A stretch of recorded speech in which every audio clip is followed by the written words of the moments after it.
تو جنت میں پہنچے گا۔ اب ہر بندے نے، میں نے، آپ نے، ہم نے غور کرنا ہے، فکر کرنا ہے آج ہی اسی لمحے یا گھر جا کر کہ یہ جو آج مدرس نے ہمیں درس دیا ہے، کیا میں ان دونوں رستوں میں سے کس رستے پر چل رہا ہوں؟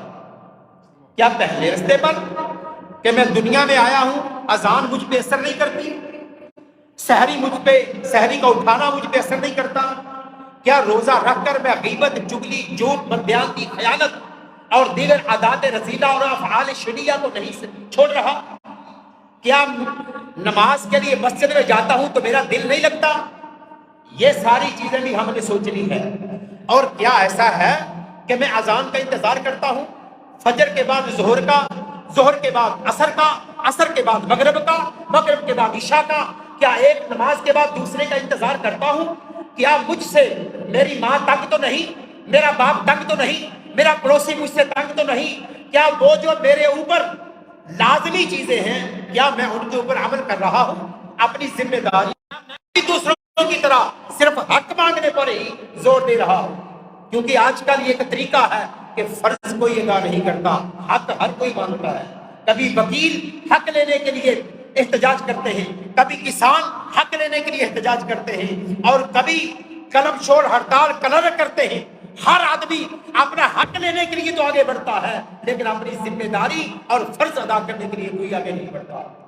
یاد رکھو، اسلام کا حقوق اور فرائض کا جو نظام ہے، اسلام اس بات پہ حکم دیتا ہے کہ ہر بندہ اپنی ذمہ داری کو ادا کرے۔ اور یاد رکھیں، جو بندہ اپنے فرض کو ادا کرتا ہے، دوسرے کا حق خود بخود ادا۔ جو باپ ہے، اس کا جو فرض ہے وہ اس کی اولاد کا حق ہے، اور اولاد کا جو فرض ہے وہ اس کے ماں باپ کا، بولیے، حق ہے۔ استاد کا جو فرض ہے وہ اس کے شاگرد کا، بولیے، اور جو شاگرد کا فرض ہے وہ اس کے استاذ کا حق ہے۔ اب شوہر اپنا فرض ادا کرے تو بیوی کو اپنا حق مانگنا نہ پڑے، اگر باپ اپنا فرض ادا کرے اولاد کو حق نہ مانگنا پڑے، اولاد فرض ادا کرے والدین کو حق نہ مانگنا پڑے، استاد فرض ادا کرے شاگرد کو کبھی حق نہ مانگنا پڑے۔ اگر ہم میں سے ہر بندہ اپنی ذمہ داری، اپنے فرض کو ادا کرتا چلا جائے تو حق کے لیے لڑنے کی ضرورت پیش نہ آئے۔ یہ دیکھیں کہ ہم میں سے کس رستے پر بندہ چل رہا ہے۔ اب یہ دنیا بڑی خوبصورت ہے، دنیا کے اندر انسان آتا ہے، دل لگ جاتا ہے۔ اللہ نے اس دنیا کو خوبصورت بنایا ہے، دل لگ جاتا ہے، لیکن اس دل لگنے کا یہ مطلب نہیں ہے کہ ہم آخرت کو بھول جائیں، قبر کو بھول جائیں۔ یاد رہے کہ دنیا کے اندر ایک ایک لمحے کا، کیا میں نے کہا، لمحہ، بلکہ اس سے بھی تھوڑا سا آگے جائیں تو ایک ایک سانس کا، کیونکہ یہ جو میں سانس لے رہا ہوں یہ اللہ کی امانت ہے، ایک ایک سانس کا ہم نے حساب دینا ہے، ایک ایک لمحے کا حساب دینا ہے۔ اگر یہ چیزیں یاد ہیں تو یقیناً میری اور آپ کی زندگی قابل قدر ہے۔ دنیا کے اندر آئے، محبت ہوگی، دنیا کی زندگی کو ہم نے آخرت کی زندگی پر ترجیح دی۔ میرے آقا صلی اللہ علیہ وآلہ وسلم، آپ ایک مرتبہ حضرت ابو ہریرہ رضی اللہ تعالیٰ عنہ کے ساتھ مسجد قباء کی جانب تشریف لے گئے۔ وہاں پر کوڑے کا ڈھیر پڑا ہوا تھا، کوڑے کا ڈھیر، وہاں لے گئے تو حضرت ابو ہریرہ کا ہاتھ پکڑ کر جب قریب گئے تو وہاں ایک ہڈی پڑی ہوئی تھی۔ میرے آقا نے فرمایا، ابو ہریرہ جانتے ہو یہ کیا ہے؟ عرض کیا، اللہ و رسولہ عالم، اللہ اور اس کا رسول زیادہ جانتے ہیں۔ میرے آقا نے فرمایا، ابو ہریرہ یہ دنیا ہے۔ یہ کیا ہے؟ دنیا ہے۔ پھر آپ نے ایک پھٹا پرانا کپڑے کا ایک ٹکڑا چیتڑا آپ نے اٹھایا، آپ نے فرمایا، ابو ہریرہ جانتے ہو یہ کیا ہے؟ عرض کیا، آقا آپ ہی جانتے ہیں اور آپ کا رب۔ میرے آقا نے فرمایا، ابو ہریرہ یہ دنیا ہے۔ بتانا یہ چاہتے تھے میرے آقا کہ دنیا کا اینڈ یہ ہے۔ اور پھر میرے آقا صلی اللہ علیہ وسلم نے فرمایا کہ اس دنیا کا اگر اللہ کے ہاں مقام ہوتا تو مجھے اس سے محبت ہو جاتی۔ پھر فرمایا کہ اللہ کے ہاں دنیا کا اتنا بھی مقام نہیں جتنا ایک مکھی کے پر کا ہوتا ہے۔ ایک دفعہ میرے آقا صلی اللہ علیہ وسلم کا شانہ نبوت سے باہر تشریف لائے تو قمیض مبارک آپ کے جسم سے ہٹا ہوا تھا۔ حضور کے گھر میں جو چٹائی تھی وہ کھجور کی چھال کی بنی ہوئی تھی۔ وہ نبی جس کی خاطر خالق کے کائنات فرماتا ہے میں نے سب کچھ آپ کے لیے بنایا۔ حضور فرماتے ہیں میں چاہوں تو یہ احد پہاڑ سونے کا بن جائے اور میرے ساتھ ساتھ چلے۔ وہ آقا جب گھر سے تشریف لائے تو چٹائی کے اوپر لیٹنے کی وجہ سے آپ کے جسم اقدس کے اوپر نشان پڑے ہوئے تھے۔ صحابہ کرام جو پاس تھے وہ روئے، عرض کیا یا رسول اللہ خدا کرتی بہنی وہ کیسر و کسرا جو ہے وہ تو دنیا سے اتنا فائدہ اٹھائیں اور ہماری یہ حالت۔ میرے آقا نے فرمایا کیا چاہتے ہو؟ عرض کیا آقا ہم چاہتے ہیں کہ ہم آپ کا بستر تھوڑا سا نرم کر دیں۔ محل کی آپ سے اجازت نہیں مانگی، کوٹھی کی اجازت نہیں مانگی، کم خواب کے بستر کا تقاضا نہیں کیا، صرف اتنا کہا کہ آقا ہم یہ چاہتے ہیں کہ آپ کا بستر تھوڑا سا بولیے دنیا سے بات کر رہا ہوں۔ آج ہم بھول گئے کہ ہم آئے کس لیے ہیں، 2 اور 2 4 کے چکر میں حرام اور حلال کی تمیز کھو بیٹھے، حق اور باطل کا امتیاز ختم کر دیا۔ ساری زندگی باپ 70 سال زندگی گزار کر اولاد کے لیے بناتا رہتا ہے، اپنے لیے کچھ نہیں بناتا۔ جب تو چلا جاتا ہے تو تیرے تو کفن کو جیب بھی نہیں ہوتی۔ کبھی خزانہ نقدی کی صورت میں، کبھی خزانہ گاڑیوں کی صورت میں، کبھی خزانہ کوٹھیوں اور محلات کی صورت میں، کبھی خزانہ دکانوں کی صورت میں، کبھی خزانہ زرعی زمین کی صورت میں۔ ابے یہ سارے خزانے اسی دنیا میں رہ جائیں گے اور تیرے وارث اس کے اوپر قابض ہو جائیں گے۔ اپنے لیے وہ خزانہ تو جمع کر جو تیرے مرنے کے بعد تجھے بھی تو پھیلا دے۔ تو ابھی گھر میں پڑا ہوگا، تیری تدفین نہیں ہوئی ہوگی، تجھے ابھی کفن نہیں پہنایا جائے گا، ابھی تیرا غسل بھی نہیں ہوا ہوگا۔ تیری اولاد دلوں کے اندر سوچنا شروع کر دے گی میں وہ مکان لوں گا، وہ کہے گا میں وہ گاڑی لوں گا، وہ کہے گی میں وہ دکانیں لوں گی۔ تیری اولاد تیرے جانے کے بعد ابھی تو گھر میں پڑا ہوگا، وہ تو تیرا نام بھی بدل دیں گے۔ کوئی نہیں کہتا ابا جی کو دیر ہو رہی ہے اسے دفناؤ، تیرا بیٹا کہے گا میت کو دیر ہو رہی ہے اسے جلدی دفناؤ۔ اگر تو نے بیماری کی حالت میں تو چند سال گزارے ہوں گے تو تیرا بیٹا کہے گا میت خراب ہو رہی ہے۔ کوئی نہیں کہے گا بیٹا خراب ہو رہا ہے، بھائی خراب ہو رہا ہے، باپ خراب نہیں، وہ کہے گا میت خراب ہو رہی ہے۔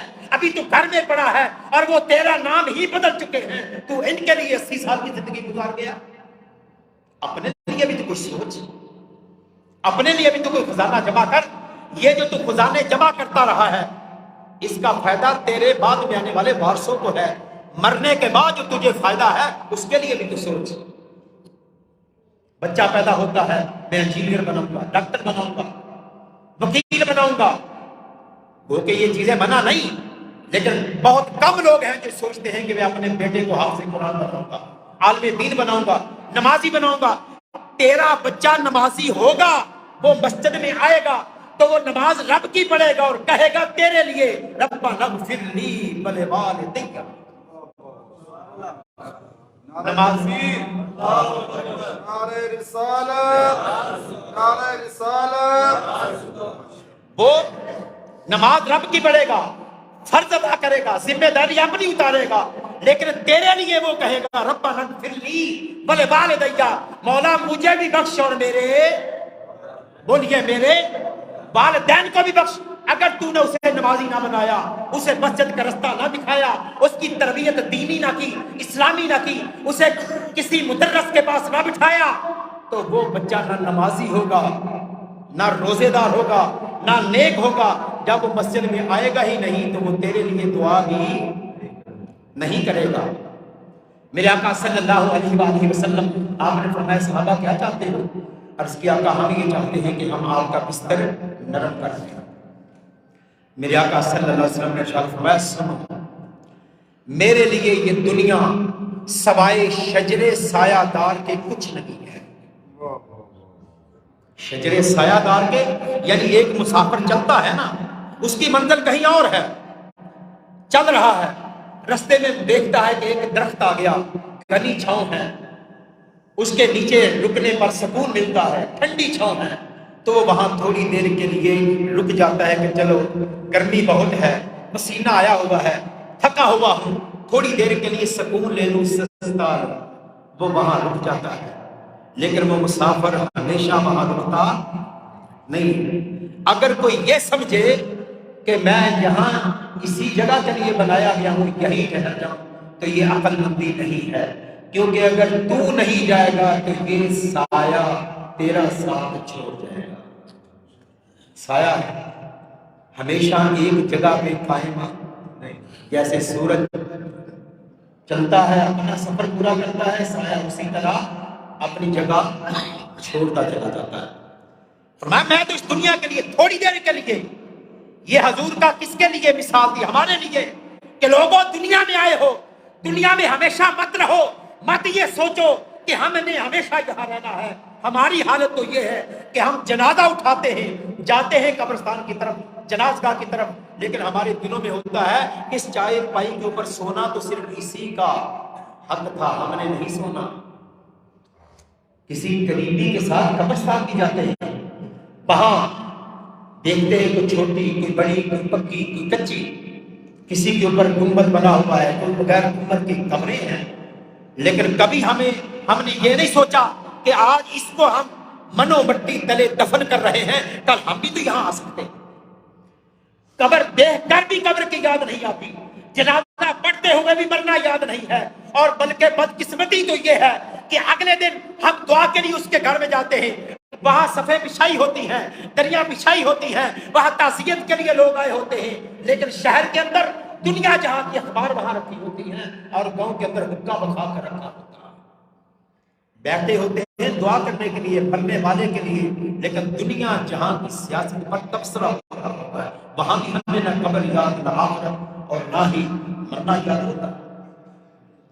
میرا آقا نے فرمایا یہ شجر سایہ دار ہے، تم تھوڑی دیر کے لیے یہاں رکے ہوئے ہو، ہمیشہ یہاں دل کیوں؟ خالق کائنات نے فرمایا یہ دنیا تو ایک کھیل ہے، اعلموا انما الحیات الدنیا لعب و لہو، جان لو دنیا کی زندگی ایک کھیل ہے۔ کیوں کھیل کہا؟ جس نے جو چیز بنائی ہو اس سے بڑھ کر کوئی نہیں جانتا۔ رب نے دنیا بنائی اور فرمایا یہ ایک کھیل ہے۔ کیسے کہا؟ کیوں کہا یہ کھیل ہے؟ آئیے میں اس کو ایک مثال سے آپ کے سامنے پیش کرتا ہوں۔ آپ کو آپ کے باپ نے، آپ کی ماں نے، آپ کی بہن نے پیسے دیے، یہ 100 روپیہ لے جاؤ اور وہاں سے سبزی لے کر آؤ۔ آپ چلے پیسے لے کر سبزی لینے کے لیے، سبزی والی دکان سے پہلے ایک چوک پڑتا تھا، اس چوک میں آپ پہنچے تو آپ نے دیکھا کہ کچھ لوگ جمع ہیں اور ان کے اندر کچھ ہو رہا ہے۔ آپ بھی اس مجمع کے اندر آپ نے جھانکا تو دیکھا کہ ایک تماشے والا وہاں کھڑا ہے، اس کے پاس بندر ہے، ایک بکرا ہے، ایک ڈگڈگی ہے، وہ بجا رہا ہے اور بندر تماشا کر رہا ہے۔ آپ نے دیکھا ہوگا کبھی بچپن میں، آپ نے دیکھا کہ وہ بندر تماشا کر رہا ہے، آپ وہاں کھڑے ہو گئے اس کی عجیب و غریب حرکتیں دیکھنے کے لیے۔ اب جب آپ کھڑے، آپ اس کے تماشے میں اتنا منہمک ہوئے کہ آپ کو جس مقصد کے لیے آپ کے گھر والوں نے بھیجا تھا وہ مقصد، بولیے بات سمجھا رہی ہے، وہ مقصد بھول گئے۔ وہاں آپ کھڑے ہوئے، دل لگا، اور وہ جو مقصد تھا جس کے لیے باپ نے بھیجا تھا، ماں نے بھیجا تھا، آپ وہ مقصد بھول گئے۔ کھڑے رہے حتیٰ کہ تماشا ختم ہو گیا، کیونکہ تماشا ہمیشہ، میلے کبھی ہمیشہ نہیں لگے رہتے ہیں۔ تماشا ختم ہو گیا۔ جب تماشا ختم ہوا، آپ نے دائیں دیکھا کوئی بھی نہیں تھا، سب جا چکے تھے، بائیں دیکھا کوئی بھی نہیں تھا، آگے پیچھے بھی کوئی نہیں تھا، آپ نے ادھر ادھر دائیں بائیں دیکھا، تنہا کھڑے تھے. جب آپ نے اپنے آپ کو تنہائی میں محسوس کیا تو فوراً دل میں آیا، ہو میرے تو باپ نے پیسے دیے تھے کہ جاؤ سبزی لے کر آؤ. اب آپ ادھر چلنے لگے، سامنے سے دیکھا کہ دکان بند ہو چکی کیونکہ شام ہو گئی تھی. اب جب وہ دکان بند ہے، اب آپ سوچتے ہیں کہ واپس جاؤں گا تو باپ تو ڈنڈا لے کر کھڑا ہوگا، وہ کہے گا کہ میں نے جس کام کے لیے بھیجا تھا وہ تو نے کیا نہیں. آگے جاتا ہوں تو دکان بند ہے اور یہاں کھڑا رہتا ہوں تو یہاں تماشا نہیں ہے. کیا کروں، نہ آگے جا سکتا ہوں نہ پیچھے، اور نہ ہی لوئے لوئے بھرنا کریے جو تت پانڈا کرنا. شام بھائی بن شام محمد ایک گھر جاتی میں ڈرنا. میں ہر بندے کو دعوت فکر دیتا ہوں، سوچے کہیں ہم اس چوک میں تو نہیں کھڑے، میں اس چوک میں تو نہیں کھڑا کہ جس مقصد کے لیے بھیجا گیا تھا میں اس مقصد کو بھول چکا ہوں. میرا مقصد تخلیق دنیا جمع کرنا نہیں، میرا مقصد تخلیق عبادت ہے. وما خلقت الجن والانس الا لیعبدون. ہم نے جن و انسوں کو صرف اس لیے پیدا کیا کہ وہ میری عبادت کریں. جب موت آ جاتی ہے، جب آنکھیں ٹھہر جاتی ہیں، چاہے 80 سال کی زندگی گزاری ہو، 80 سال کی فلم دماغ میں چلنا شروع ہو جاتی ہے. پھر وہ سوچتا ہے کاش مجھے چند دن مل جائیں میں نمازوں کی قضا کر لوں، چند دن مل جائیں میں نے ماں کی بے ادبی اور گستاخی کی تھی اسے منا لوں، چند دن مل جائیں میں باپ کے جا کر بھی ان سے بھی معافی مانگ لوں، میں نے پڑوسیوں کو تنگ کیا تھا میں ان سے بھی معافی مانگ لوں. لیکن اب پچھتائے کیا ہوگا جب چڑیاں چپ کے کھیت. اس وقت ہم درمیان میں کھڑے ہیں اور حالت یہ ہے کہ ہم تو اپنے رب کو منانے کے لیے بھی تیار نہیں. باپ روٹھ جائے مناتے ہیں، بھائی روٹھ جائے مناتے ہیں، ماں روٹھ جائے مناتے ہیں، ہمارا چچا تایا ماما پھپھا روٹھ جائے مناتے ہیں. ابے کبھی رب کو منانے کے لیے بھی تو آئے، اس کی بارگاہ میں کبھی رکے، کبھی ہم نے اس کی بارگاہ میں بھی کھڑے ہو کر اس کیا مولا تو راضی ہو جا. محسن نقوی نے کہا تھا، یہ محسن نقوی وزیر اعلیٰ کی بات نہیں کر رہا، یہ کہ شاعر ہوا. محسن نقوی نے کہا تھا اجڑے ہوئے لوگوں سے گریزاں نہ ہوا کر، اجڑے ہوئے لوگوں سے گریزاں نہ ہوا کر، حالات کی قبروں کے کتبے بھی پڑھا کر. اجڑے ہوئے لوگوں سے گریزاں نہ ہوا کر، حالات کی قبروں کے کتبے بھی پڑھا کر، ہر وقت کا ہنسنا کہیں تمہیں برباد نہ کر دے. ہر وقت کا ہنسنا تجھے کہیں برباد نہ کر دے. تنہائی کے لمحوں میں کبھی رو بھی لیا کر، تنہائی کے لمحوں میں کبھی رو بھی لیا کر. مٹی دا تو ہے تے مٹی ہونا، مٹی دا تو ہے تے مٹی ہونا کادی بلے بلے. میں چودھری ہوں، میں کونسلر ہوں، میں ایم پی اے ہوں، میں ناظم ہوں، میں تھانے دار ہوں، میں فلاں ہوں، میں فلاں ہوں. ابے دارا اور سکندر بھی اسی زمین کا رزق بن گئے، تو کیا چیز ہے. مٹی دا دھوئیں تے مٹی ہونا کادی بلے بلے. اج مٹی دے کتے بندیا، اج مٹی دے کتے بندیا تے کل مٹی دے تھلے. یہ اینڈ ہے میرا، یہ اینڈ ہے آپ کا، یہ ہے اوقات ہماری. ہم بھی مٹی کے اوپر اور کل مٹی کے نیچے. تو پھر کیا ہے، باپ بڑا شفیق ہوتا ہے، ماں بڑی رحم دل ہوتی ہے، لیکن منانے کے لیے جاؤ نا وہ نخرے کرتی ہے.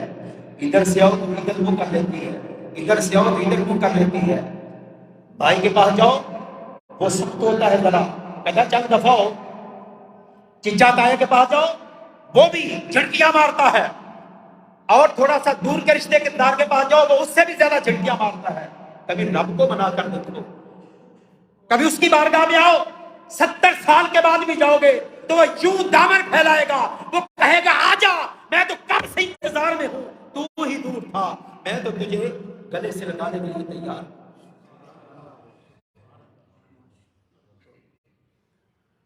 یہ ایک باسکٹ دھونے کے لیے ہمیں کم از کم ایک ٹپ پانی کی، ایک بالٹی پانی کی ضرورت ہوتی ہے، کم از کم۔ ایک قمیض دھونے کے لیے، ایک صافہ، ایک رومال دھونے کے لیے کم از کم ایک بالٹی پانی کی ضرورت ہے، لیکن 80 سال کے گناہ دھونے کے لیے ایک آنسو کی ضرورت ہے صرف۔ کتنی؟ بالٹی پانی؟ بولیے، ایک ٹپ پانی 80 سال کے گناہ، 70 سال کے گناہ دھونے کے لیے صرف ایک آنسو کی۔ لیکن بدقسمتی ہماری آنکھوں کے چشمے بھی خشک ہو چکے۔ بیٹا سامنے آ کر کھڑا ہو جائے ہم روتے ہیں، بیوی بد زبان ہو جائے روتے ہیں، کاروبار میں ناس ہو جائے روتے ہیں، دنیا کا نقصان ہو جائے تو ہم روتے ہیں۔ خدا کی قسم کبھی رب کو منانے کے لیے بھی تو رویا ہوتا، اس کی بارگاہ میں آ کر بھی تو کبھی رویا ہوتا۔ یہ جو مواقع ہمیں ملتے ہیں، شب رات ہو گئی، لیلۃ القدر ہو گئی، رمضان المبارک کے لمحات ہو گئے، اور پھر اس طرح کے دروس قرآن جس طرح کہ مفتی صاحب نے یہ سجائے، یہ مواقع ان کو ضائع نہ کیا کریں، ان کے اندر پابندی کیا کریں، اپنے رب کی بارگاہ میں حاضر ہوا کریں۔ اب دیکھیں یہ جو آدھا پونا گھنٹہ نماز سے لے کر اب تک نہ بیٹھے، کیا نقصان ہوا؟ اللہ کے گھر میں بیٹھے ہیں، مسجد میں بیٹھے ہیں، اور یہاں کچھ بھی نہ کریں، یعنی کوئی بات نہیں، صرف مسجد میں بیٹھنا ہی ثواب کا کام ہے۔ اور اگر یہاں بیٹھ کر ہم ذکر کرتے رہیں، تلاوت کرتے رہیں، تسبیح تحلیل کرتے رہیں، اللہ اور اس کے رسول کا ذکر سنتے اور سناتے رہیں، تو یہ کہیں بڑھ کر ثواب کا کام ہے۔ اللہ رب العزت کی بارگاہ میں دعا ہے کہ خالق کائنات ہم سب کی یہ حاضری اپنی بارگاہ میں قبول کرتے ہوئے ہمارے لیے ذریعہ نجات اور تحفہ آخرت بنائے۔